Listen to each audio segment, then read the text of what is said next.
నిన్న జరిగిన సంఘటన మనం చూసాం.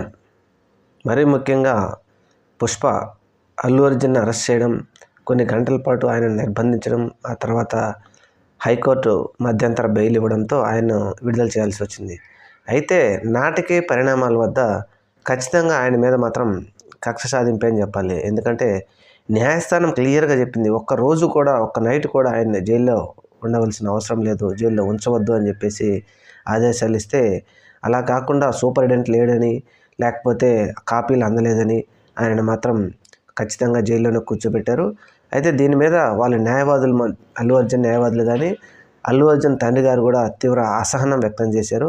ఏంటిది, న్యాయస్థానం క్లియర్ కట్గా తీర్పిచ్చుంటే అలా కాకుండా సాకులన్నీ చూపిస్తూ మళ్ళీ నా బిడ్డను నైట్ మొత్తం జైల్లోనే ఉంచడం ఏంటి అంటూ వారు కూడా తీవ్ర అసహనం వ్యక్తం చేశారు. ఏది ఏమైనా అనుకున్నది మాత్రం కక్ష సాధింపు చేయగలిగారు.